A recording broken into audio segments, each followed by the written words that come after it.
From Flourish DX School, this is the Flourishing at School podcast. With mental health becoming a global priority, we are your partner for creating schools where students, teachers, and school leaders feel good and function well, becoming the best versions of themselves and contributing to a flourishing world. Welcome to the Flourishing at School podcast. I'm Tamara Lechner. Each week, my co-host Jason Van Schie and I bring you the best practitioners, academics, and everything in between in order to inform whole school mental health.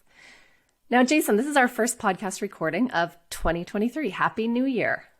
Happy New Year to you, Tamara. Glad to be back. Yeah, so I have a question for you. Are you a resolution guy? I'm not a resolution guy, but I do like to kickstart the new year, usually with some healthy habits. Awesome. Tell me about that a little bit. Well, generally, the back half of December is a lot of indulgence for the Van Schie family. Lots of family gatherings, lots of sweets, lots of carbs, and generally, now that I'm over the backside of 40, it ends up being a few kilos as well. So, started the year.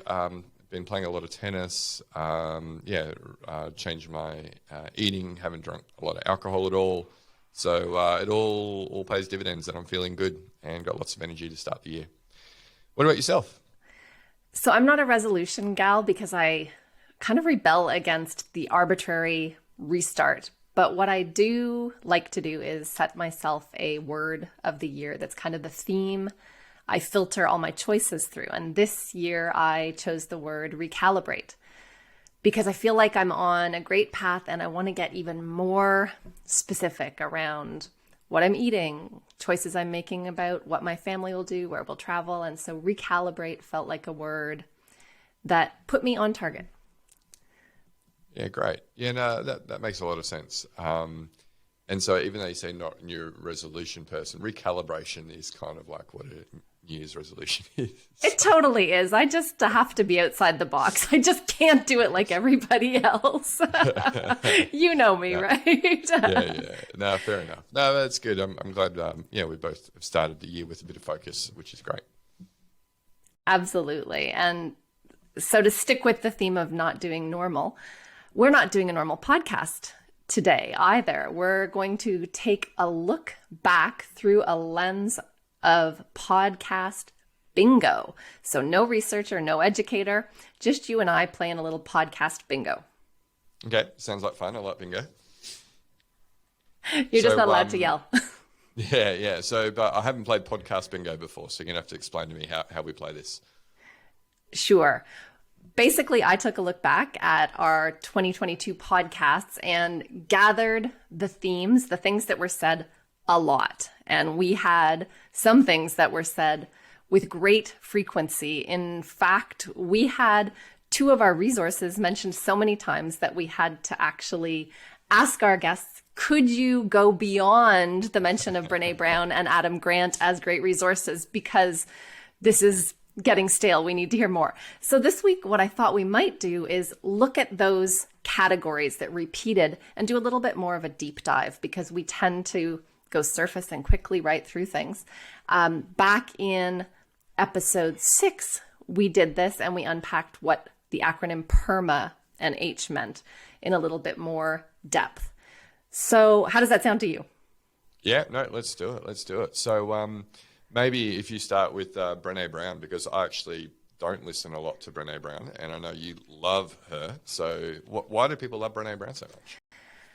Well, again, I can't speak about all people, but for me, I love Brené's work because she is evidence-based, deep base of research, but she sounds human. When she teaches with stories and a lot of stories from movies that are very relatable to a broad audience. I love in her most recent book, which is called Atlas of the Heart, she even has a cartoon section. So it's concrete, simple examples.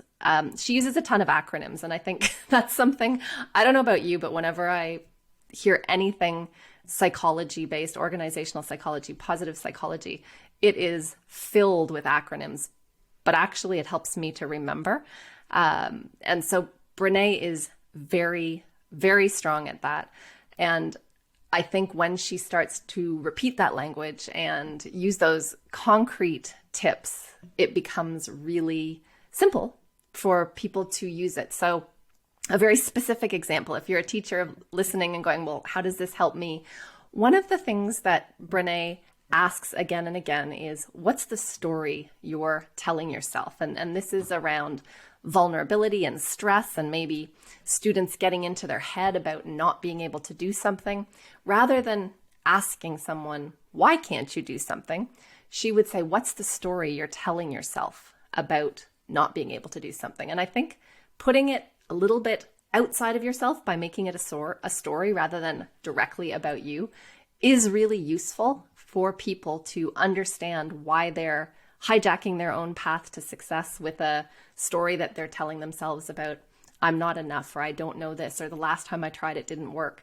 And so I think that's a really concrete example. And I most recently listened to Brene and Russell Brand on a podcast together, which talk about two crazy humans on an hour conversation. I encourage anybody who loves Brene to listen to that episode of Russell Brand's podcast because it was brilliant. So Brene Brown was, I think, mentioned by at least 12 of our guests to date, which is a pretty high number. Yeah, that I'll say. Yeah, I'll have to get into that Russell Brand one. Yeah, I don't mind his humor. I love his humor, and he's a smart guy who talks at a speed that I love because he goes really, really fast. So it's the most recent episode, and it was really enjoyable. Yeah, and he's funny but intense at the same time. I think I'd hate to do a podcast with him. I think I could probably manage about an hour. I think his energy would probably just knock me over. Yeah. So that's number one on our bingo card.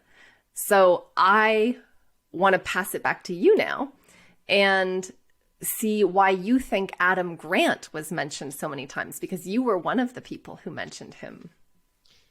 Yeah, and I guess Adam Grant and I have some similarities in background in that we both have a degree in organizational psychology.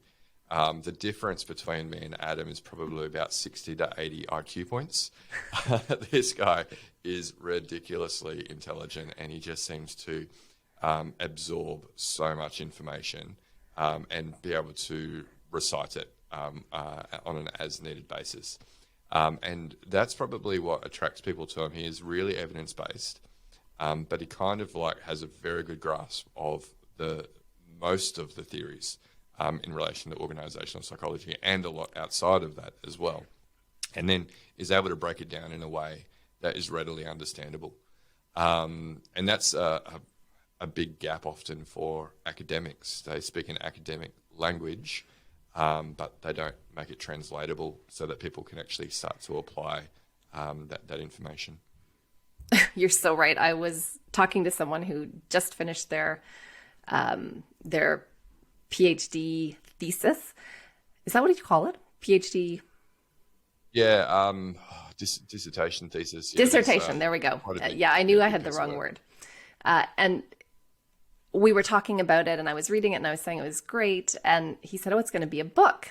And I thought, well, this will be fabulous when it's written in plain English. And so he sent me a draft, and the word elucidate is in the first draft about 100 times. And I thought, this is just when you've forgotten that the rest of the world doesn't use those words anymore. So Adam, you're right. He does a wonderful job at pulling things down. And if you're my friend who wrote that dissertation, it's still really, really awesome. It's going to make a great book. Take it down a notch. People want you to be relatable, right? Yeah, but he can dial it up or down. So he will actually talk a bit to the nerdy science stuff, and he gets really excited about that too, which is nice, right? You like people who are really energized and excited about a topic that's close to their heart. But I guess similar to my background, organizational psychology is about systems more than individual level interventions. And so I think people like that understanding it's not just about changing behaviours or the way we think. If we change the environment that we're in, that can also have such a positive benefit on outcomes like productivity, engagement, as well as well-being. Yeah, and I imagine that it's more comfortable for an individual to hear, we are changing, the organization is changing, rather than you need to change. And you're right that when I read Adam's work, it always feels like something we're doing, not something, it doesn't feel like personal growth. It feels like cultural shifting, which maybe is easier because you're not carrying the whole burden by yourself. Yeah, potentially. And we definitely know working in workplaces, there can be a lot of victim blaming and pushing down responsibility onto individual workers before the organisations actually thought about what's within their control to actually make conditions better. And so Adam would always go to that top level first, like what can we do at a macro level or at a team level before going, we need to just rely on people changing their behaviour with no input elsewhere. But so I can't speak highly enough of Adam, as can our guests, obviously, because we've had probably, again, about a dozen that have mentioned Adam. And his podcast, Work Life, is definitely worth a listen if you haven't tuned into that before. Yes. And the last example you had about Adam's work segues us very nicely into the next square on our bingo card, which is about teacher burnout. We had a reoccurring theme, and I know we had some people saying, oh, it's post-COVID, we're burned out. Other people saying we were burned out before COVID.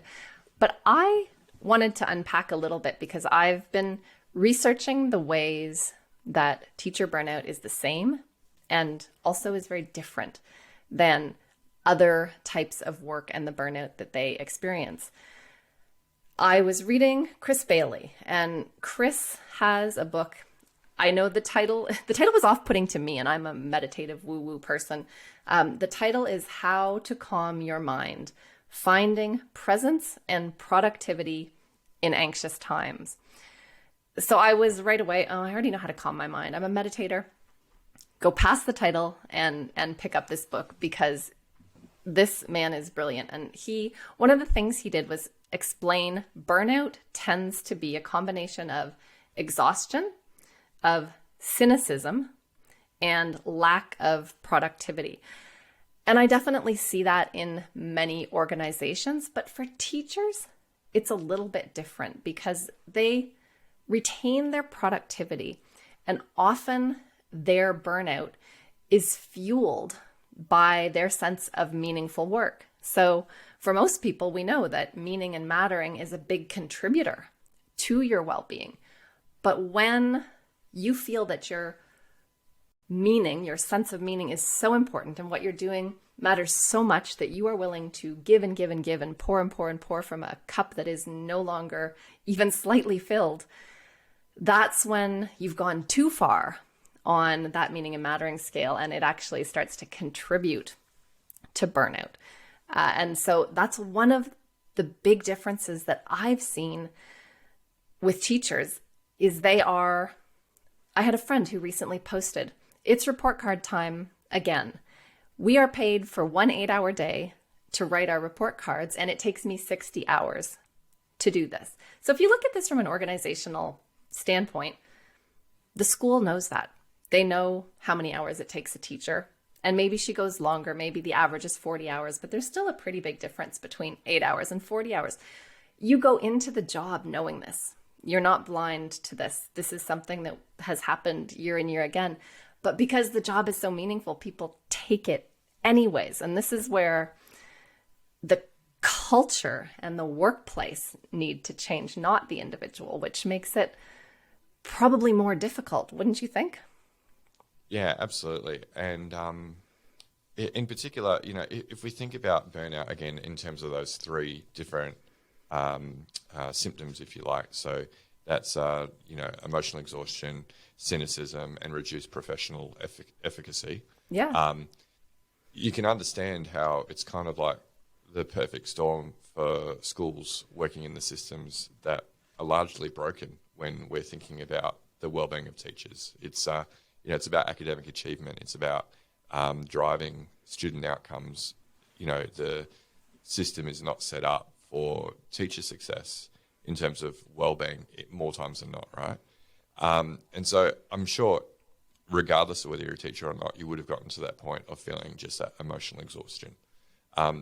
One of the reasons, I guess, that teachers are more susceptible to that is that it is a profession that has direct people interaction almost 100% of the time of the day.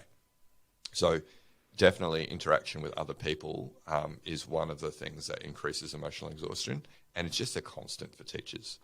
So they, really need to look at, what are the breaks they're putting in between all of that people-focused time to replenish their energy and whatnot. But you can understand, if the system is not set up to help teachers to be successful in the hours that they've got, why there might be cynicism, right? The school just expects me to drive student outcomes, but they don't care about me, or they're not actually setting me up for success. So of course that's going to drive cynicism, and then that's going to lead to people just feeling, hey, the school expects me to do this, I've only got this many hours, I can't do that. And they just, that's where they have that, you called it reduced productivity, but it's that reduced, hey, I'm just not able to achieve or work at a level that I'm used to or expect of myself, because they're just not, again, they're not set up for success. So we had on our Psych Health and Safety podcast, we had an amazing guest who talked about this idea of resilience training and whatnot, and there's this big focus on resilience training. And he went to the point that it is not just unethical, but he said it's downright criminal to say to someone like a teacher, hey, we know you're overworked and the systems aren't great, but hey, just be more mindful or practice resilience, without the school first of all going, hey, the system's broken, what are we doing to fix it? And I think one of the issues with schools is they go, well, it's been such a problem for such a long time, these systems aren't going to change, or maybe it's set at a curriculum level, which might be determined at a state level or at a country level. But that is the worst thing for a teacher to hear. That's just going to reduce their sense of autonomy or the sense of caring. It's like, well, if we can't change everything, well, what can we change? So I think there's often this throwing out the baby with the bathwater. We can't change everything, so we're not going to change anything. So I think it's important for teachers to see that the school is actually listening to their concerns and then going, hey, what is actually practicable? What could we do to address these things? Even if it's not going to solve everyone's issues, what's going to make things just a little bit nicer? And aim for those small improvements over time, and that's going to lead to big improvements over years. Yeah, I couldn't agree more. I think so many teachers are looking for a school that's doing it right. And because they're not seeing an example of someone who has a whole new system, they are just shutting down. And I do agree that if you do little micro changes and slowly over time build up a group of co-regulated adults, which if they start to regulate better, when they are exhausted, when they are feeling cynical, they have an outlet for it. They understand what they can do to get themselves back to a place of calm. They're going to, number one, they're going to feel less overwhelmed even in that busy. But number two, they may start to see options that they didn't see before. I did see some great suggestions from the group of schools. I know that you did a Work Well program in Victoria, Australia, and the teachers inside of that program came out with some really simple, comprehensive things. There were a lot of them that schools could do to give them a little more autonomy, a little more freedom, a bigger sense that their health mattered, how many of us have a job where you actually can't take a break to use the restroom if you need to have a break, where if your water cup is empty, you can't leave. There's 25 little ones in the room. So it's really figuring out those simple structural things that you can do that protect your people. And I think you're right. They're going to be micro things to begin with. I also see complaining as a spiral, that when somebody starts a thread, I'm on a few principal threads because I train lots of principals, and somebody will start a thread, and the pile-on effect of everybody saying, yep, me too, me too, me too, me too, it's horrible, terrible. It's that what you focus on, right? That yes, and there are ways to change. So instead of asking for the pile-on, ask for this is what I've got going. Who's seen a way to make this better? And I think often when you're super fatigued, you're too tired to ask for help. But if you're the person seeing that post that looks like it's ready for a pile-on of negativity, maybe being the one who makes a strategic suggestion, that might be the thing that shifts that pile. Yeah. So yeah, think about that. I guess in terms of your personal responsibility or your personal ability to influence people's feeling of burnout. Because remember, cynicism is one of the key symptoms. And if you're just piling on with everyone else, it's just increasing cynicism rather than going, hey, okay, that is a problem that a lot of us are experiencing. Someone must have actually done something about this before. Can someone share? And it's great that you mentioned that project we did with Geelong Grammar in Victoria. That's because one of the outcomes of that was we identified, the main workplace factors that were having a negative impact on staff mental health across over 20 schools. And actually came up with then a list of different ways that schools were attempting to address those things. And there's a menu of over 100 things. And I think there was 180 things on there. Yeah, so Justin Robinson did a great job of actually then creating it like a menu and going, or like a restaurant review and like dollar symbols, but like how many dollars? Yeah. So it might be $4 symbols. So this is going to be really expensive. To like, no, it's free. Like there's a lot, and there was a lot of things there that were either free or very, very low expense. Well, and he also had a column that was impact. So not only how much energy or money, but also what's the potential impact of making this change. And I think inside districts, having days where you come together and do that type of work to figure out, okay, what are the things that we can do that are maybe low bar cost and energy wise, but have the most potential for high change, or at least a high sense of efficacy and self-efficacy for the people inside the system. Actually, now that we've referenced it, listeners can actually find that menu of factors and ideas to address them on the website that we've got for that project, which was teachermentalhealth.com.au. And if I remember, we'll put a link in the show notes following the episode. We can absolutely do that. That would be brilliant. I'm sure that when I've mentioned it before, I've had people reach out to me via LinkedIn and say, hey, can you send me that list? So yes, we can. Yes, we can. And you can find Excellent. Well, let's stop talking about burnout. I'm burnt out.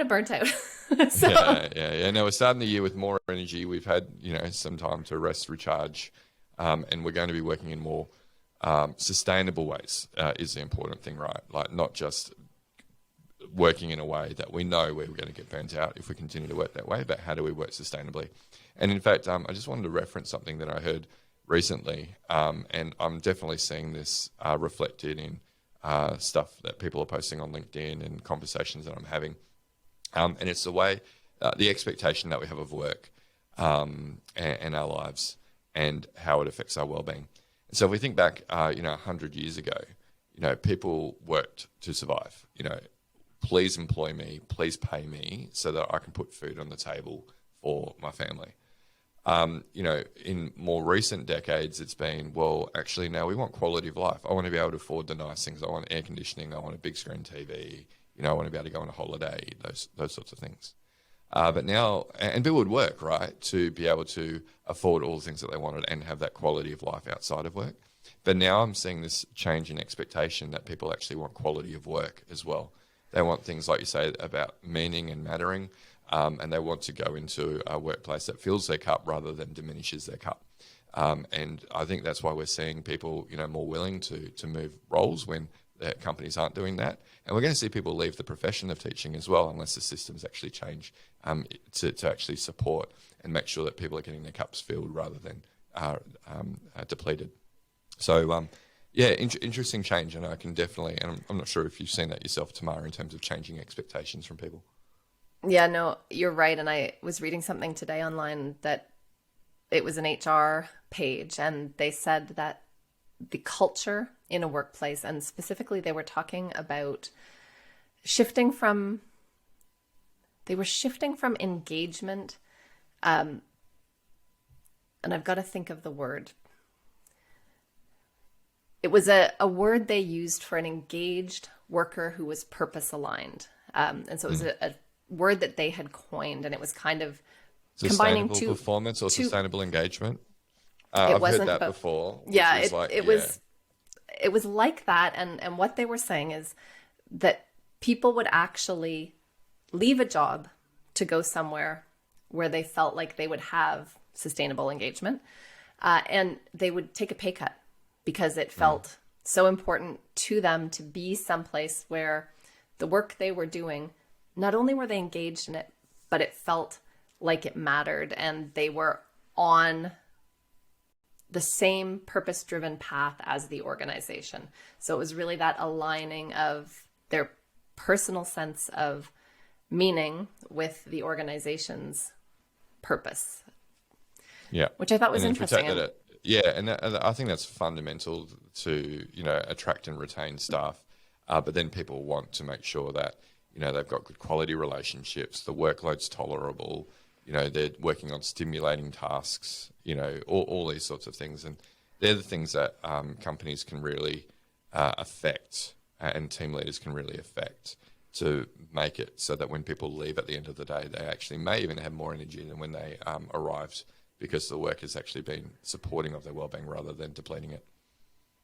Yeah, and that is a statistic that often plays out in really high earning execs when you're looking at stress levels, that you can be someone who is working under a ton of stress, but actually come out energized. And I know I've seen that in many really great teachers, that they manage all of the things and they are aware of the stressors in their life, but they're not aware of them in a way that drags them down. They're aware of them in a way that has them energized by, not by having gone through, but their level of productivity, their level of efficacy helps them to keep moving forward.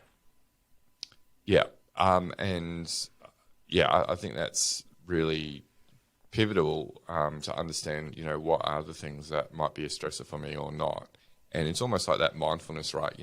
Like looking at it non-judgmentally, going, yeah, that's a stressor, but I don't have to experience that. I can just observe that, that's the way it's likely to make me feel.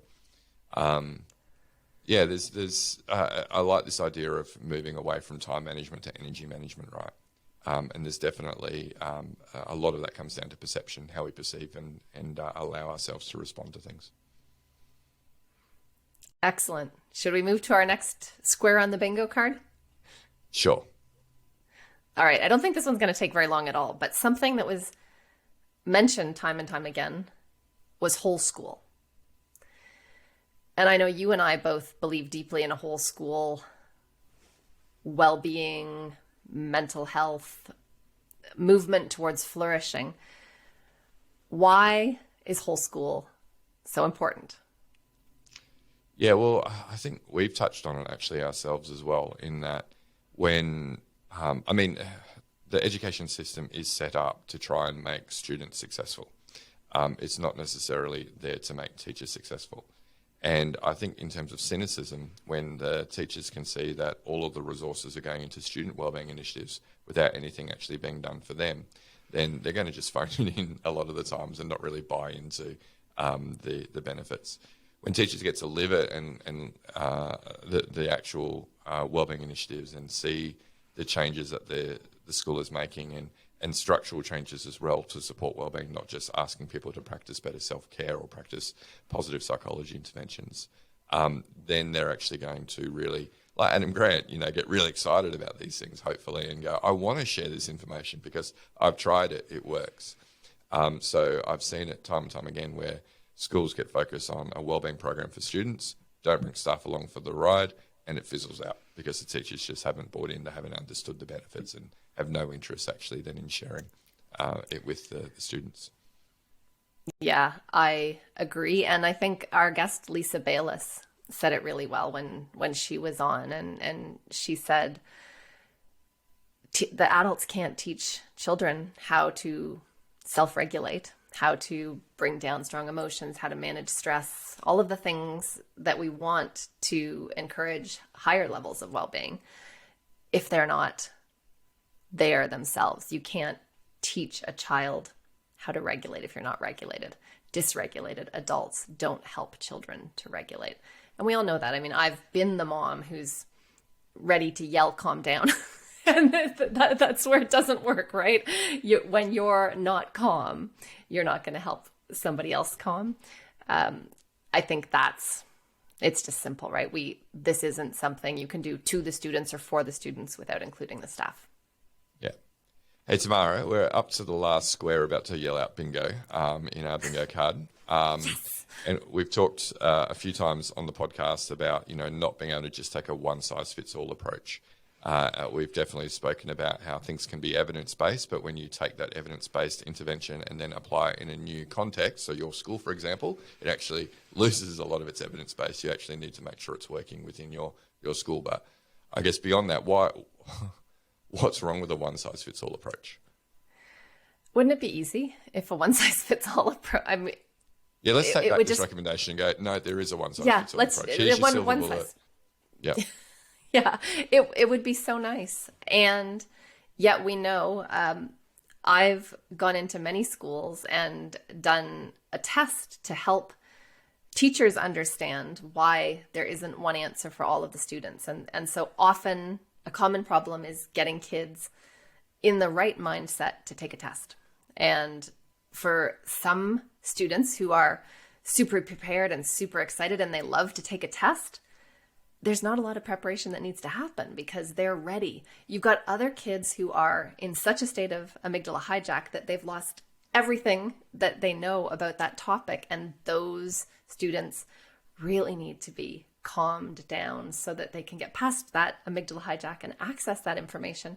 And then there's other students who are maybe tired, maybe they've been up too late, and they need to be energized before they are at optimal activation of their brains. And so we know all the research tells us that different bodies need different things. Different experiences in the past contribute to how you're going to experience what's happening right now. And even with large bodies of research, what we read as an emotion on a face in a certain part of the world is going to be very different in another part of the world, which may be where your student comes from.